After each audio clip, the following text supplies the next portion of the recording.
We're rolling, even if we're not ready. We're going. Hey, another week. A lot of stuff to cover. As always, glad to be back. We're getting into a flow again, right, Mosiah? It's not the regular day, but we're at least consistent. We're flowing. So hey, the we're listener, giving Mosiah anxiety. The listener, the audience, they don't know any different. The episode's going to drop the same day, so hey, we're good.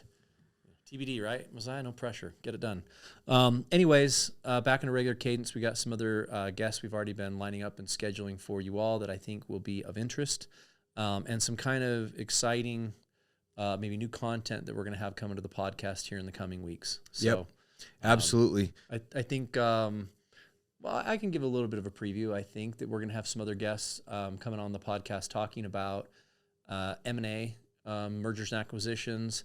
I think that that's one of the topics we've wanted to bring to the podcast more, in that whether you're an agent, agency, someone working at a carrier or industry, you kind of have in your mind how you think deal structure works or how transactions go, but I think they're quite different. And so I think we're going to peel back some of those layers and go a little bit more in depth. So I think that would and most carrier, anybody in the industry is aware that there's been a lot of acquisitions from either Integrity or AmeriLife or other groups or even carriers, and I think there's a lot of interest as to what are the advantages, why are those prevalent, what are some of the setbacks, and we have kind of a pretty good knowledge on how all that works, and can talk some basic concept, at least, and structure, because the other component we'll talk about today is agencies too, and really how you position yourself or you get there to those levels. I think that's going to be the majority of our discussion today. So it's kind of that roadmap getting there. But before, a couple quick hitters. I don't know what you got on your mind, Mike, but one thing that at least came up was, I did read this week that Luis Mangione or whatever, the assassin for Brian Thompson. Mm-hmm. It looks like the death penalty's off the table, and don't want to get into it with people about views or whatnot, but I think that's a shame. I think he should have gotten whatever the maximum penalty is, but looks like that's off the table. So that's kind of news that's happening in our space right now. So it looks. Yeah, the other big thing obviously was the announcement by CMS that they're not going to increase funding for 2027, or a 0.09% increase. Basically nothing. You ain't getting squat. Right. And obviously that was the biggest news of the week for our industry, and it sent any Medicare Advantage stocks tumbling by about 20% on average. Brutal. And so a lot of those sectors and stocks had already been kind of brutalized just with the tone and the environment on healthcare over the past year.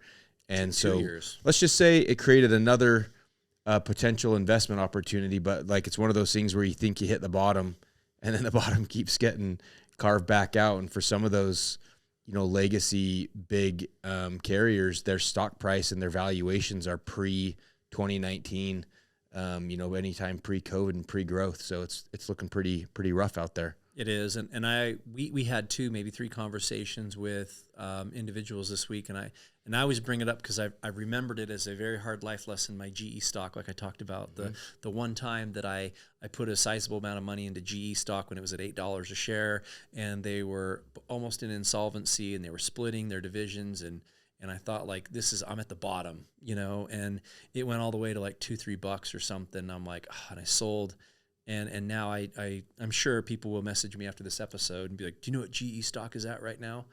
I'm like, yep, don't tell me about it. But we're all that way. I mean, coulda, woulda, shoulda. Yeah, we're invested in the industry in a very big way. Not only are we a part of the industry from the distribution and sell side, but we have all these relationships with carriers and even personally invested into different stocks. And so we, of course, feel it greatly when this all happens. And I do think that healthcare has been a laggard sector over the last 2 years anyhow, just with GDP, with Wall Street, with growth.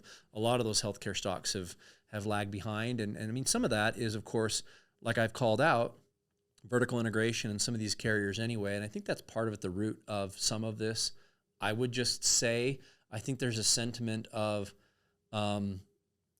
contempt a little bit from the admin right now, that a lot of these healthcare stocks have really just over the decade made billions and billions of dollars, but they haven't really showed a profit. They've spent the money on more vertical integration, and vertical integration continues to be in congressional hearings and talking about healthcare and PBMs and, providers. And as we go through the whole entire healthcare cycle, a carrier is not showing necessarily the profits that they're making because they're expanding the empire, so to speak. And those profits and dollars are going to acquiring all these assets. And then they're saying like, oh, we don't have any earnings. We don't have any profit.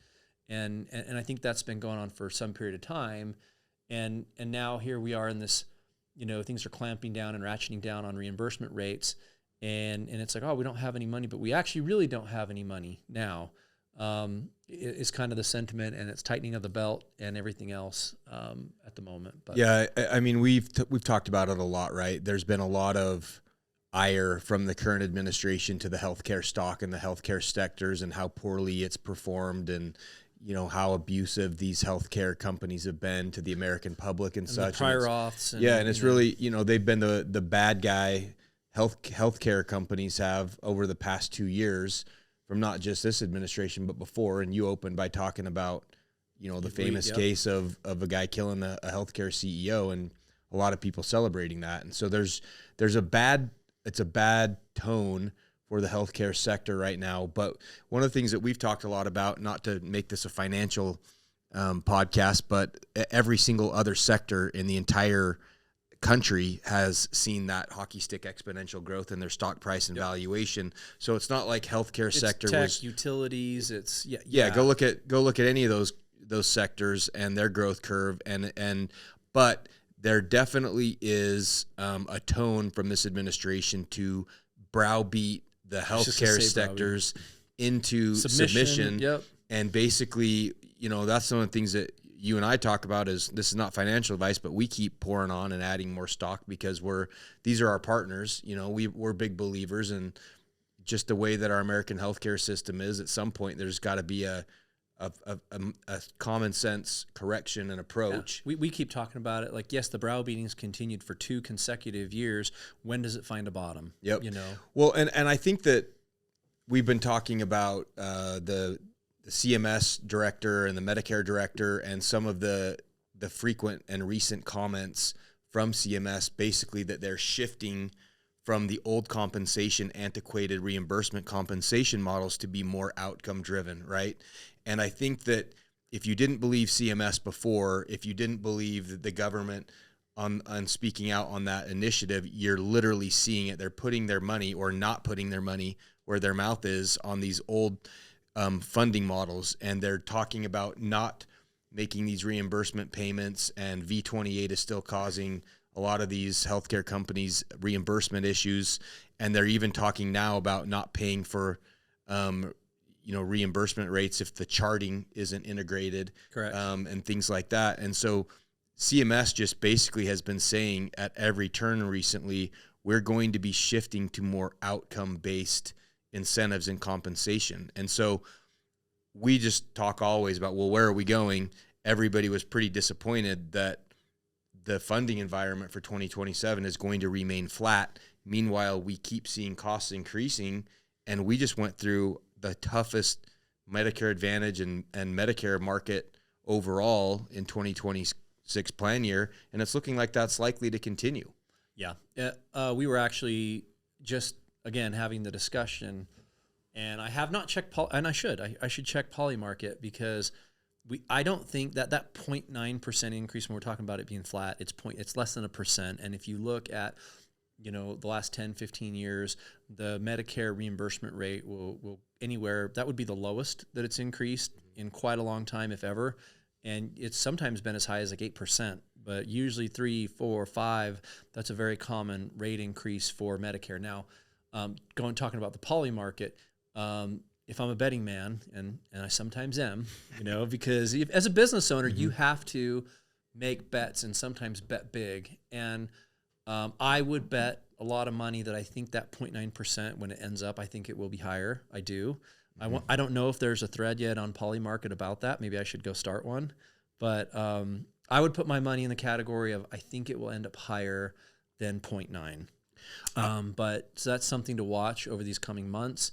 I think it will land higher, but I just don't think that it's going to be what the market or the insurers would like it to be. Well, I think they're they're going to come out with some other funding mechanisms that will be more outcome based. There will be some bonus money, or there will be some funding mechanisms that put some more light at the end of the tunnel and just continue to shift things in that right direction. Because, just knowing what we know and the turmoil that the market just went through, if they don't, I really look at 2027 as these carriers continue to go, well, where are we going to do business? We can't see as much of a retreat this upcoming year as we saw in 2026, or we're going to have real big problems. Well, and the other thing that's going to happen is these nationals who do have the scale, the vertical integration, that do have more ability to weather that lower, they're going to be able to fare it much better than these smaller regional local carriers. And so when you're talking about that very minimal incremental reimbursement rate, again, I don't know that the desire really is to squeeze out the little guy and limit and have fewer choices in healthcare for people. I don't think that anybody wins. Yeah. The beneficiary doesn't win by that. I don't think that the broker, the carriers, I think from some perspective too, as we're looking at what's shaken out over these last couple of years, the risk, I think that there's a desire from the carriers to have a good, healthy marketplace of multiple carriers in a marketplace to share that risk. So I think that, again, if it goes as is, it's going to put more, again, incremental stress on those smaller carriers. It's going to lead to more of them exiting the marketplace and more continued chaos heading into 2027.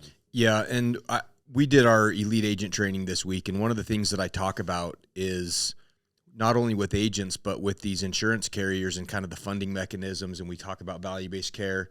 Post-MACRA, we always say, well, show me your comp plan, I'll show you the behavior.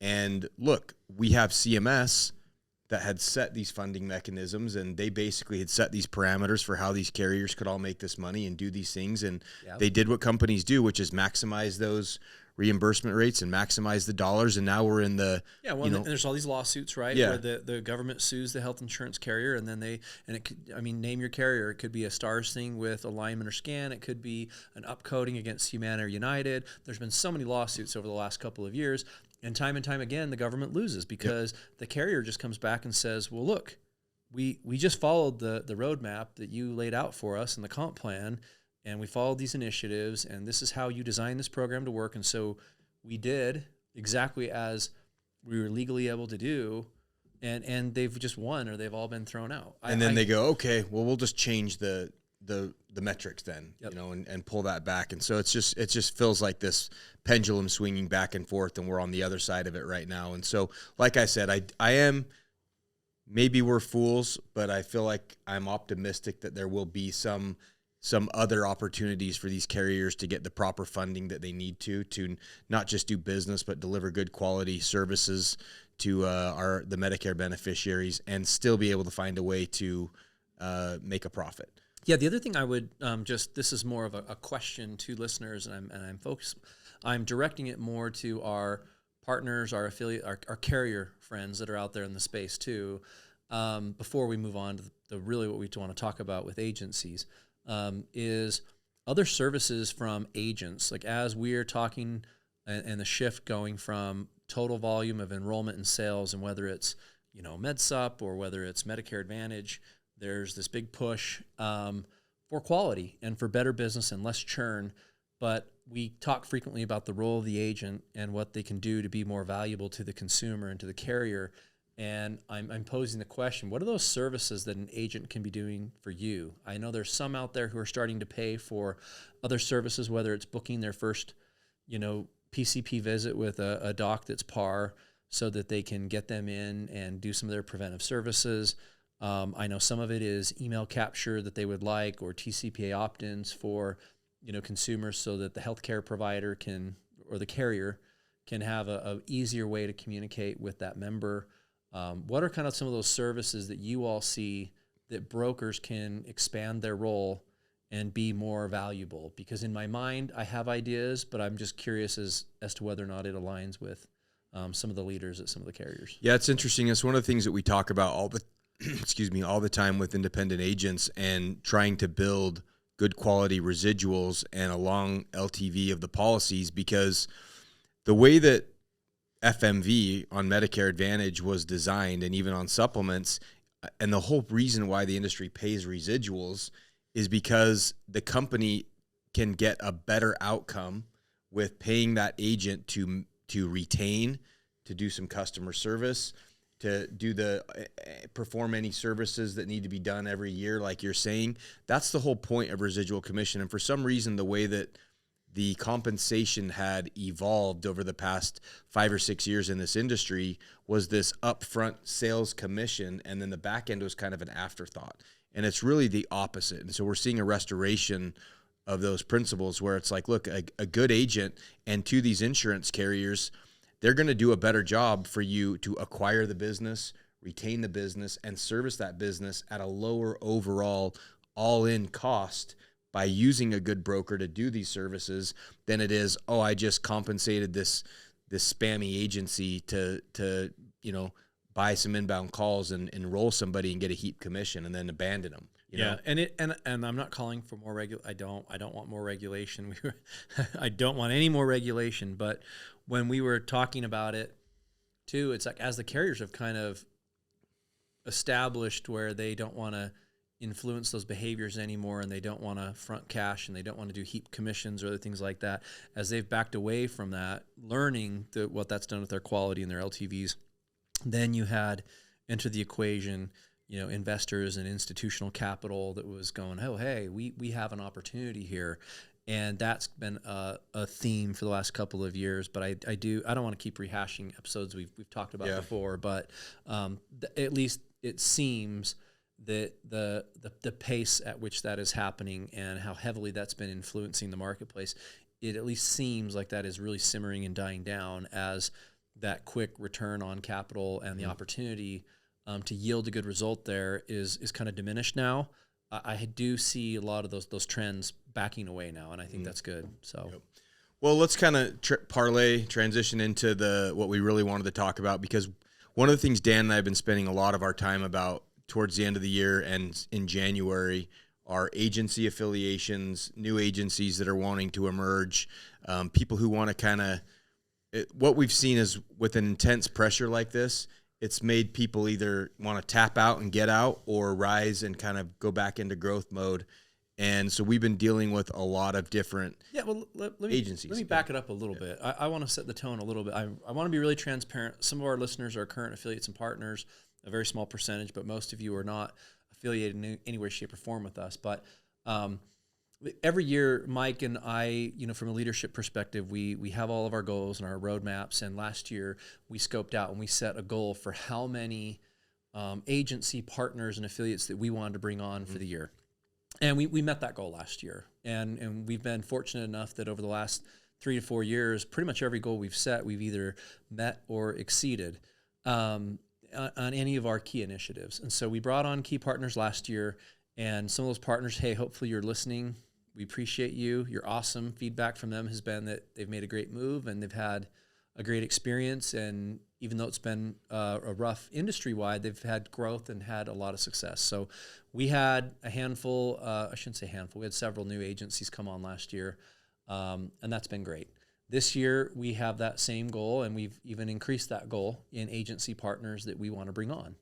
And with more agency partners and us successfully completing a transaction, it's just sparked, more intrigue, desire, to your point, where some of these agency partners will go, hey, how do I get to that level and be at the table and complete a transaction at some point?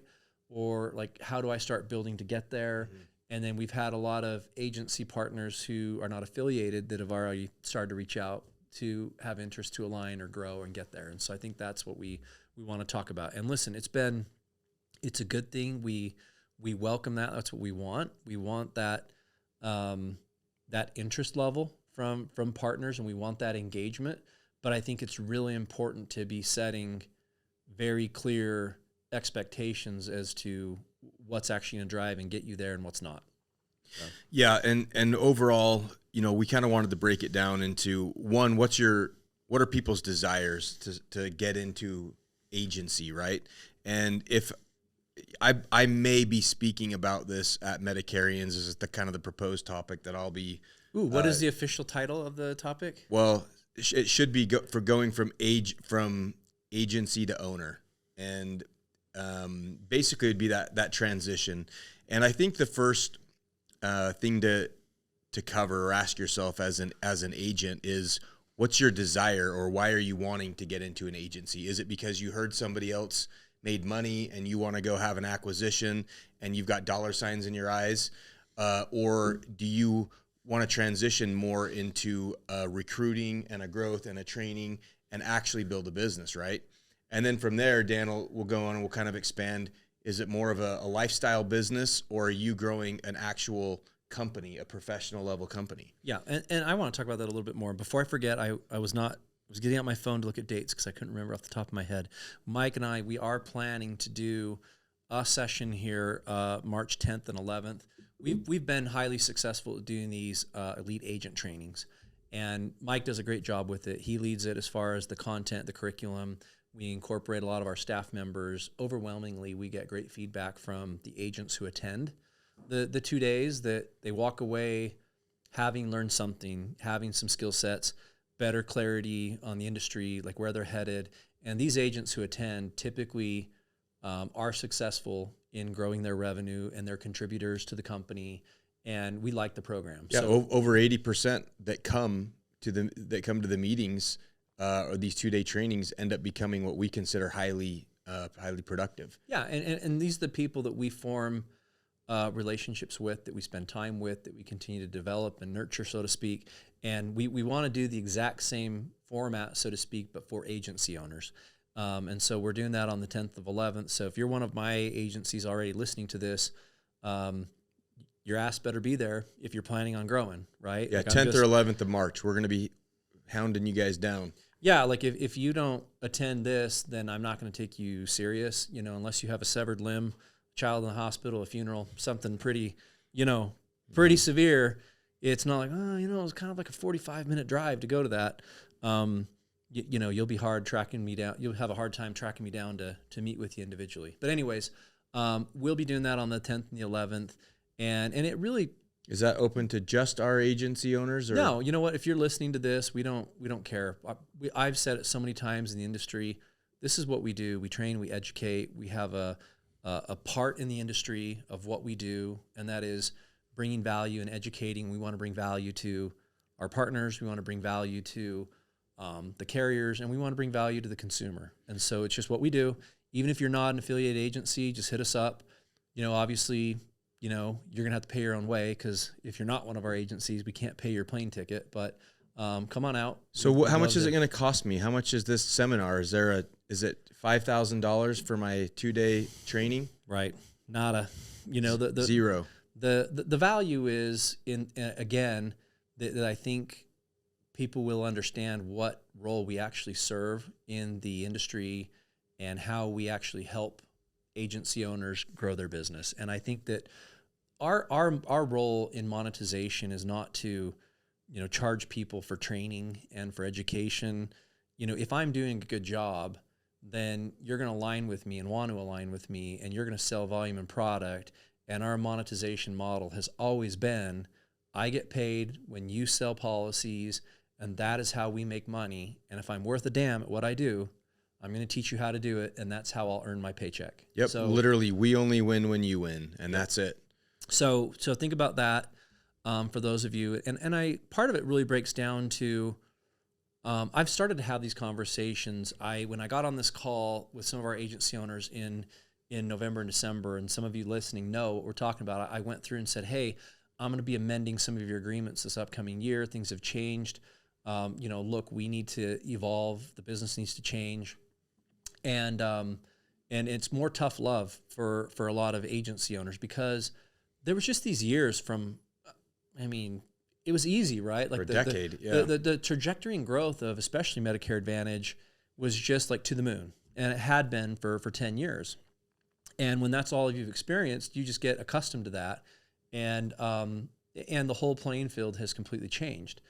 And so some of these agreements and some of the practices that agency owners have, not really being focused on recruiting or growth, not really being having much foresight, like looking ahead and planning out their business, it's almost like they're just so reactive. And then as soon as the rules of the game change, they're just not prepared for it. And so these are things that we want to help agency owners understand. And then also we're segmenting agency owners really into, are you running a business or is this a lifestyle business?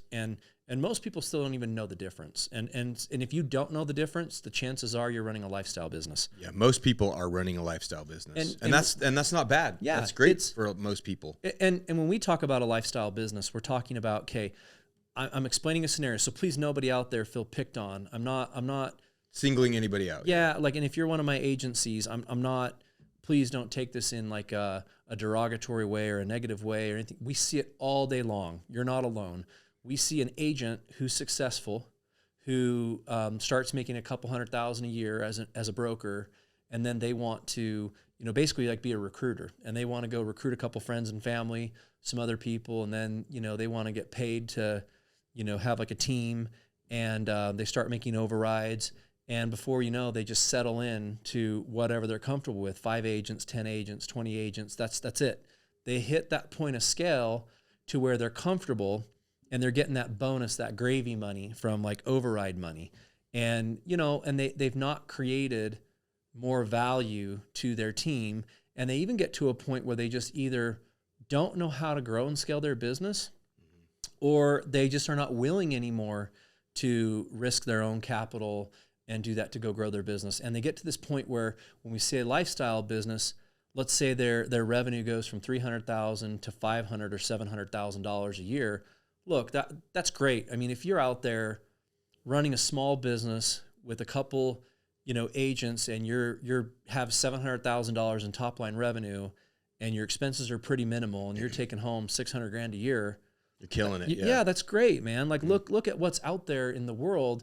You're doing phenomenal, but that's a lifestyle business, right? Like, and those people typically, let's say there's $600,000 in profit. Well, they're taking out $600,000 in profit. They're buying the new boat, they're getting the new car, they're getting a new watch. I mean, I like watches, like anybody, but they're spending all that money, and they're sucking all the capital out, and then the business has nothing left to grow, right? And if you're running a real business, then you're looking at your growth goals for the next year or 2 or 5 years, and you're setting very realistic budgets for yourself. You're leaving capital invested into the business. You're only taking out money or divs as the CEO when you hit certain targets. Just like people can be, very critical of like Elon Musk and his package that he gets approved for his shares. But like, you have to perform to a certain level in order to be eligible for that. And so I think if you're running a real business, you put on the cap as CEO and you say, hey, the business is going to have this amount of growth next year. And if I hit this, then I got to take these divs or these distributions. And if I exceed that, then I can take more. But if you're not doing that, what are you doing stripping all the revenue out of the business, right? You're running a lifestyle business. And if your goal is, hey, next year I want to make enough money to go move my neighborhood to the next neighborhood over and buy a bigger house, you're not thinking like a CEO and a business owner. You're running a lifestyle business.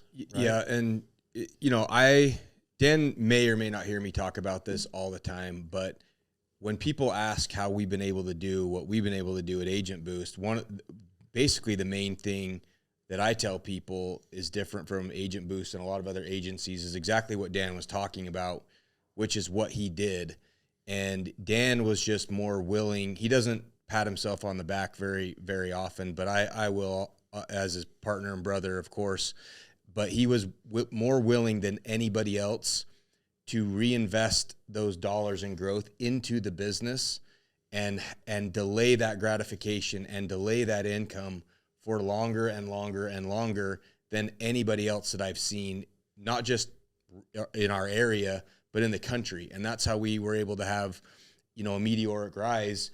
And then even when I came in and we were growing a lot, both of us were taking far less money than what we could have stripped out of the business. And it was just re-rolling it into the business, into operations, into growth, and continuing to grow that. And that nugget right there is the major differentiator between what will keep somebody from being a lifestyle business and a lifestyle agency and a real multi-million-dollar plus business that's worthy of a great, fantastic exit. That right there. So thank you, brother. And you don't appreciate it. That's the truth. And that's, if anybody really wants to know the big differentiator right now, clip that, listen to that back, because that's the internal secret right there. Yeah. I appreciate that. And it's true that delayed gratification is very, very critical and important. And then the other thing that happens too a lot with business owners and agency owners, we love it. Like I really do. I tell people all the time, I think everybody loves to hear that someone's proud of them, right? Like everybody loves that. I'm proud of some of our agents and our business owners. I'm proud of you. I'm proud of other people, and it feels good to hear that. But one of the things that kind of happens as well is this lifestyle creep with people, and as they start to do better and they grind in the business, and whether it's at the agent level or the agency level, you again talk about, are you running a business or are you running a lifestyle business? And that personal lifestyle creep, it destroys a lot of people as well, where they get to the point where they went from $300,000 a year to $500,000 a year, and they increased by $200K, but the business isn't growing really at all, or it's never going to grow, because they immediately sucked out that $200,000, and they had actual tax bracket creep in their own life.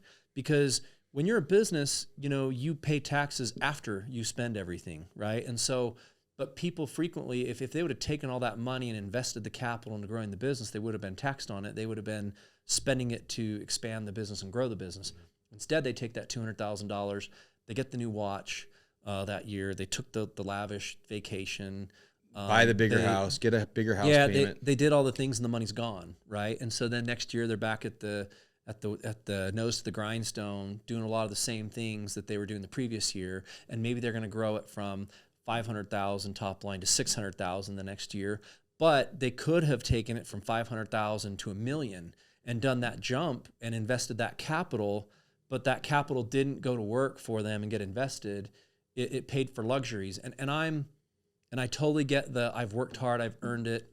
I need a reward. Treat yourself, right? I mean, everybody should, but not to the tune of treat yourself every day, all the day, with every dollar possible. Well, what happens too, and this is something that most people won't ever talk to you about, is that becomes an opportunity cost too. It's almost like a different type of golden handcuffs, where what I see all the time, and I'm having a conversation with this about 2 people today, where what happens is they start seeing any sort of increase in income or success, they instantly reorganize their life and lifestyle around that money, and that becomes a high watermark that then they can never go back. And so what happens is, when you have a bad year like we've just experienced, or a more difficult year in any business or any industry, they are unable to make any changes to propel their growth forward, or to take a new risk or a new chance, because they're so tapped out on their debts, their payments, their car payments, their kids' school, whatever. And then they come to me and they're going, well, how do I grow? And I go, you're taking in X amount of hundreds of thousands of dollars in revenue. How can you tell me that you don't have any money to put into growth here? Yes. And it's because they've done that exact thing, that bracket creep, where they've maxed out their whole lifestyle. And then I get people to me all the time that are outside of the industry that want to get into this industry, but they've done the same thing, whether they've done solar cells or something else, and they've got used to making X amount of dollars a month that they know isn't really where they want to be, but they've capped themselves and they've trapped themselves with their lifestyle circumstances. Yeah. And they'll come to me and they'll say, well, how do I build a business? And I'm like, well, great news for you. You can build a multi-million-dollar business in a few years, 5 years or such, to 10 years, and I'll help you. And they go, well, I can't, because I can't make slightly less money for 6 months or a year. And this is one thing that I hope people will actually believe me, but it's the truth. There were years in the business where the business was doing, $3 million in EBITDA, $5 million in EBITDA, $7 million in EBITDA, continuing to grow in EBITDA every year. And I was paying myself $120,000 salary. Yep. And that's how it was. And actually, I think it was, I can't remember if it was payroll, tax, somebody came to me and said, hey, you're the CEO, and this person, that you have like all these staff members that make more than you should probably you don't have to make more than everybody, but your salary should at least increase to at least be commensurate to their salary. And I was like, all right, fine, whatever. I don't even check the bank account to see what those deposits look like, but okay.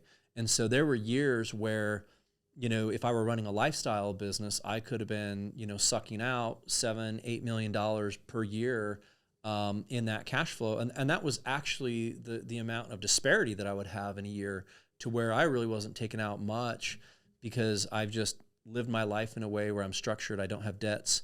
I already had cash.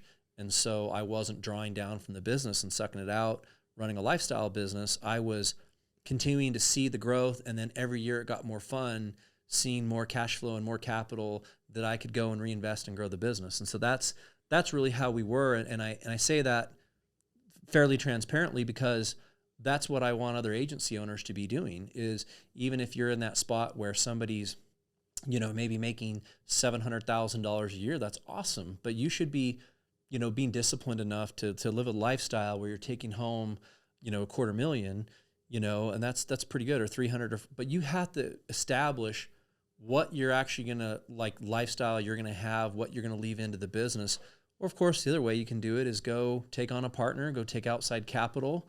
You bring in a little bit of that risk with the outside capital. There's other ways to do it, but just continuing to suck every dollar of profit out of your business is not going to give you a path. And to your point, there's got to be some level of reserves that you're keeping in your business, to where, you can't just constantly strip the money out of the account every month. And then, like we're talking about, CMS makes a change, and suddenly the products that you're selling aren't commissionable. Yep. Or you've had downline agencies and one of them passes away, or they leave your hierarchy or something, and suddenly you take a 20-30% cash flow hit or something like that, and you have absolutely no reserves to account for that. And then suddenly you're in a panic and it's everybody else's problem. I mean, those are things that we see all the time. And so I think that there's these just very fundamental business concepts that we've had to run and successfully do, that have separated us from other agencies and lifestyle businesses. And we want to share that with other agents who are really good agents, great at what they do, and they're great MGAs or agency owners in teaching people how to do the business, but they just have very weak or no actual business fundamental skills. Yeah, and just for some context, guys, I know there's probably people out there listening that are going, wait, there are people who are saying they are making 500 or 600,000, they feel like they're broke and can't. Well, every day of my life. Well, I'm like, number one, yes, there are a lot of people like that, surprisingly. Where I'm not doing very good this year. But the same concept and principle applies to an agent, right? And that's one of the things that we cover in these elite agent trainings is, I generally say agents will work to the level of their feeling of comfort, right? And for most of you and for most agents, that feeling of financial comfort takes your motivation and saps your ambition way earlier than most people realize, right? Because I see agents that get in, they work hard, they grind, and then and they're desperate, and they are very ambitious, and then all of a sudden they start building a little bit of a book, and then all of a sudden they're just making a few $1,000s a month now just to cover their basic needs, and then they've also readjusted their lifestyle back down the other way, where they're like, I'm getting by on this, and then they decide they only want to work 15 or 20 hours a week, or not even that, And so it does work both ways, but I think what's important is you have to know what you want to be doing and what you want to accomplish, because we see agents all the time that end up making, $40K extra in residual every month, and they're like, that works just fine for me and my life situation somehow. Yep. And I go, I don't know how you make that work, but maybe you have another income in the household or something like that, and you're just augmenting, but that seems pretty difficult. Yeah, that happens frequently, and people they sell themselves short, and they never really achieve their true potential, and that's a shame, because I've learned in life that you are, whatever you've decided in your mind that you are, mm-hmm. and you can achieve what I don't like the idea of people telling you what you can or can't do. And so all these agency owners that are out there, they do that, where they get to that point, they're comfortable, And yes, and they get to the point where they go, I'm making $500,000 a year or whatever. And now it's great because I did grind and I made it to the top of the mountain. And now I only have to work 20 hours a week and it's great. And that's cool. Again, you're running a lifestyle business. You're now to the point where you get to only work 10 or 20 hours a week. And then you kind of put on your cap and later on enrollment season, you're going to decide that you're going to work 40 hours and act like you're in a coal mine. But, it's a lifestyle business. And so if you're a real business owner, you're constantly working and you're constantly finding ways to be productive, even through different cycles and times of the year. You're just shifting your time and your energy and your focus into whether it's like this is a recruiting season where, 75% of my time is going to recruiting and maybe 12% is going to sales and 13% is going to training and augmenting and skill sets of my current distribution. And so you're just shifting where you're spending your resources, but there's no shortage of work to be done in an organization or when you're running a business. And so for a lot of them to be saying, yeah, I'll work when it's time to go to work, like every day is time to go to work. Yeah. And I would say I have 2 or 3 conversations almost every single day with agents that either think they want to be an agency at some point. And I always start with, well, what's your motivation there? I mean, are you just trying to, because not everybody I'm going to quote my kid's school. Start with the end in mind. Yeah. Right. Look, I've started businesses before where I just started because it fell in my lap, and then it ended up, I was like, well, I never really thought through what the end game was. And you end up just, like you said, trapped in a set of a victim of your own circumstances and decisions that you made because you never pre-thought those things out. And I just think that there's a lot of agents who, if they want to make more money, it's like, well, maybe I'll just be an agency. And we had a conversation with one of our great agents last night who probably has our largest single book of business, and he does very, very well financially, and he doesn't have his own agent because he doesn't want to deal with the business aspect of it. His lifestyle, he doesn't want to deal with the recruiting of agents and the training. Yeah, because we vet this out and we go to people. I said, look, what your goal should be as a business owner every year, and it's lost on a lot of people. Mm-hmm. I did this back in the day. There was a shift in mind when I started off in the business. I was like, last year I wrote 20-something hundred apps. Next year I'm going to write 4,000 apps or whatever. Mm-hmm. And you start thinking that your business growth is how many sales am I going to make or apps that I'm going to make, when really I should have thought all along, how much revenue am I going to be making? Because the more revenue you make, the more you can have. And if you have good margins, then you have your top line revenue, you have your profitability, and you have more dollars to keep investing into growing the business. And it's more important to have more cash to grow the business quicker than it is making sales. And so many people make that mistake too, where they bring on partners or do arrangements where they're doing more volume of sales, but their business isn't. They might be selling more volume, and maybe a carrier gives you a trophy. Good whoop-de frickin' do. Yeah. You know what I mean? Who cares about a damn trophy? I care about money in the bank, and that's what matters. And so that should be the focal point of all these agency owners, is growing that revenue each year, not the amount of sales that they're making. Yep. Too. And I do think that people need to be, if they want to have an agency at all, the 2 biggest things that they need to be willing to do are recruit continually and train. And if you're not willing to do those things, which a lot of people aren't, or you're not good at those things, it's going to be very hard for you to be an agency owner that has any sort of value, right? Yep. And conversely, guys, I will say that in the current state of things, if you are a successful agent with the current environment out there, and you do have lead sources, and you are able to be successful, and you're able to help teach others and replicate that success, you have extraordinary value. And if you're willing and able to do that, it's kind of a whole new world out there for some of you agency owners and those of you that are growth-minded agents. And I think that's the whole reason why we're putting out content like this, and why we're going to be doing our agent growth. Yep. What did we say it was called? Agency builder, next generation agency. Subject to change, but it's going to be that basic. Kick-ass agency owner. I don't know what we're going to call it, but best of the best. But I will say there's a few other concepts too that we'll be covering. And one is that, I personally feel that from a leadership perspective, I've seen this a lot with other agency owners too, where they get enough money and they're like, I don't want to do the work anymore. I don't want to be the recruiter. I don't want to be the person doing these these things that I don't want to do. So I'm just going to hire somebody else to do that for me.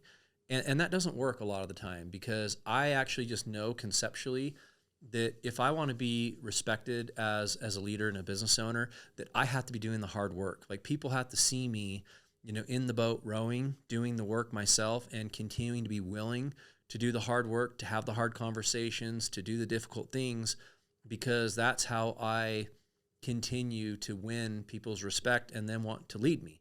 If they see me never around and I'm dicking around, I'm off on my boat fishing or whatever I'm doing all the time, and I'm not in the office, nobody wants to follow a leader like that. And so I think that's or just go help fund their life, and feel like they're just being used. Yeah, or I'm gonna financially invest into somebody and cut a check, but not be there to do it. I mean, there's some of these fallacies that people also do, and it just doesn't work. And we see that frequently too, where somebody wants to get an investor and cut a check and just throw money onto something, and after a while they're just going to keep writing checks, and it's going to turn into a successful business for them. That doesn't work either. Yeah, and one of the things that I reiterate all the time to these agents is the best way to recruit is success. If you're doing well, if you're able to, and that doesn't necessarily always mean you're the wealthiest person that these people know or whatever. It's, are they seeing you get results, right? Are they seeing, if they're in the industry as well, and you're producing and you're being a great quality agent or business owner, you have great training, or you're being a thought leader out there, and you're basically earning other people's respect, that is the best way that you can recruit and build a team, to Dan's point of what he was just saying. And look, it's 2026. Everyone watching, how our BS meters are very highly tuned, right? Yep. We all can see a poser, influencer, or whatever talking about things. We're all very leery of being burned or being scammed or following somebody who doesn't actually do those things. It does still happen a lot. Yep. People do still get swindled. There's some McLarens getting repoed or some M3s, but whatever. Yes, but people in general can see through the BS. And the better that you're doing, the more professional, the more put together you are, the better results oriented and outcome focused you are. That's going to be your best ability to draw other people to you that want to follow you, or that want to work with you. Yeah, and I think back to, we're all very, tribalistic, people we are, and I think about, a lion pride or something, and there's an alpha and there's a leader, and at some point, someone's going to challenge that alpha and put them in their place, and they have to do that, and you have to continue to be that strong leader. Or like the Vikings. What was that show with Ragnar? What's his name? Called Vikings. Ragnar Lothbrok. Yeah. Like they have, like, in the Viking days, there was like the strongest, most fit leader, and somebody could challenge and essentially take over the village or the tribe or whatever if they back off. And that's the same thing that I see over and over again. I see agencies out there where, their strong leader decides to, go off into the distance and, pursue whatever activities that they like or do, and the business no longer is as important to them. It's not their focal point. They're not engaged. They're not running the business anymore. And it's you'd be surprised, like, how quickly the business starts to disintegrate and fall apart. And yeah, look, everybody. I had someone tell me one time that everybody only listens to the radio station WIFM. What's in it for me? And if you're trying to recruit somebody and you're not offering value to that agent, then they're eventually going to go, well, hold on, what's in it for me? And if you're this person who initially got me into the industry or offered me some value, and they're no longer doing anything for me, then I'm going to get out. I'm going to go look for another team, another opportunity, another leader, somebody else who I can follow that roadmap. Yeah, right? and I think well, hey, they're in my church congregation, but they're in, like, my neighborhood, and I kind of feel this sense of loyalty because, they introduced me to the industry, or, like, kind of got me into it. That loyalty or allegiance only lasts for so long, to that point that that can keep somebody hanging around for a little bit, but they're not going to stay long term if you're not continuing to provide value. And same thing, we see that a lot. So I think, I mean, I didn't want to. This isn't we're down on agencies or anything else. We're talking about best practices of things that we see very commonly, not only within our own distribution and partners, but with, agencies all over the country. And we thought that this podcast would be timely and meaningful because it has been exacerbated in the last, couple of months, where we really do have people knocking on our door, so to speak, calling us, emailing us, wanting our time and our attention. And one of the really hard things is time becomes more and more valuable as you're growing. You just don't have, I don't have the time that I used to. And spending time with agency owners, I want to help develop and grow them. And we're trying to really separate out who are the people who are going to be willing to do the hard things and put in the sacrifice and be growing an actual business. Because if you're just content with the lifestyle business, let's catch up once a quarter. Let's go golf and grab a dinner once in a while. And that's that. But I mean, we want to be engaged with people who are very ambitiously trying to grow these businesses. Yeah. My interest in it, and the other thing that I think is different now in January 2026 than maybe even the past 5 or 6 years, is the industry's completely been reset, guys.